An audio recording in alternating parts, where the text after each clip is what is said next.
పల్నాడు ప్రజానాడి ప్రేక్షకులకు వారి కుటుంబ సభ్యులకు భోగి భోగభాగ్యాలు, సంక్రాంతి సుఖ సంతోషాలు, కనుమ కమ్మటి అనుభూతులు మీకు మీ కుటుంబ సభ్యులకు ఉండాలని కోరుకుంటూ అందరికీ సంక్రాంతి శుభాకాంక్షలు.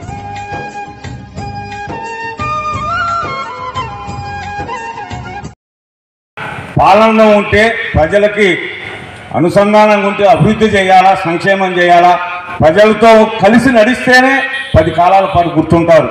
అంతే తప్ప నేనేదో నా ప్రభుత్వం ఏదంటే ఎవరు కూడా కాలగర్భంలో కలిసిపోతారు. ఇది అందరం కూడా జగవేగిన సత్యం.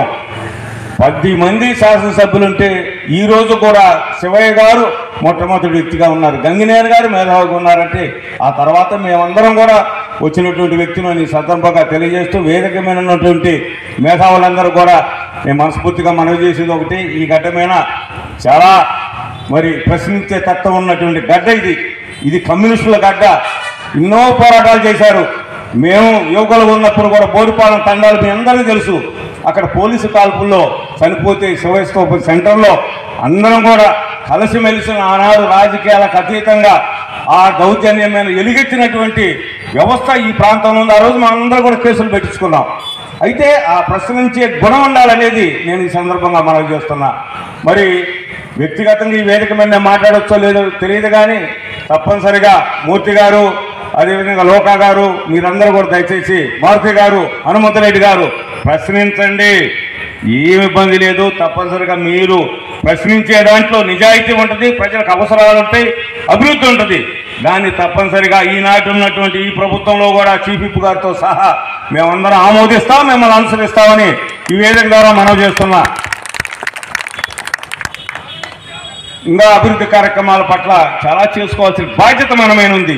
అయితే వేదిక ద్వారా ఒకటే మనవి చేస్తున్నా, కొంతమంది మహానుభావులు పెద్ద గొప్ప మేధావులు అనుకుంటే చెప్పుకున్నటువంటి వారు ఉన్నారు.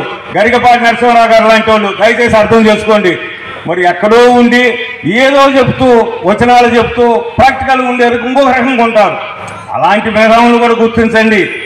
మేమైతే కమ్యూనిస్టు భావజాలం ఉన్న వాళ్ళు చెబుతాము, ఇంకొకటి అని చెబుతాం, కానీ నేనైతే ఒకటే మనవి చేస్తున్నా, ఖచ్చితంగా ప్రశ్నించే దాంట్లో మన దగ్గర చిత్తశుద్ధి ఉండాలి.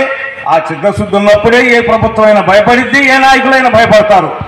దీన్ని తప్పనిసరిగా గుర్తించాలని ఈ సందర్భంగా కోరుకుంటూ ఇలాంటి మంచి వేదికమైన పాలు పుంజుకునే అదృష్టాన్ని, అవకాశాన్ని కల్పించినటువంటి లోకా గారికి, అదేవిధంగా మూర్తి గారికి, వాళ్ళ అమ్మాయి డాక్టర్ శాంతిరేఖ గారికి, గౌరవ పెద్దలందరూ కూడా పేరు పేరున కృతజ్ఞత తెలియజేస్తూ, మా అయ్యూబ్ ఖాను తప్పనిసరిగా మీ నాన్నగారి బాటలో నడు, నీకు మంచి భవిష్యత్తు ఉంటుందంటే, ఎందుకంటే వారసుడు కాబట్టి.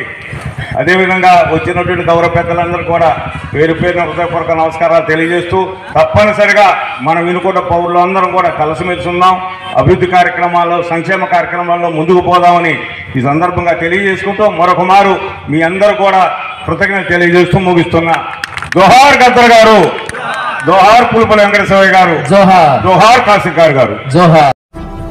ఇలాంటి మరిన్ని వీడియోస్ కోసం పల్నాడు ప్రజానాడి ఛానల్ ను సబ్స్క్రైబ్ చేసుకోండి, లైక్ చేయండి, షేర్ చేయండి.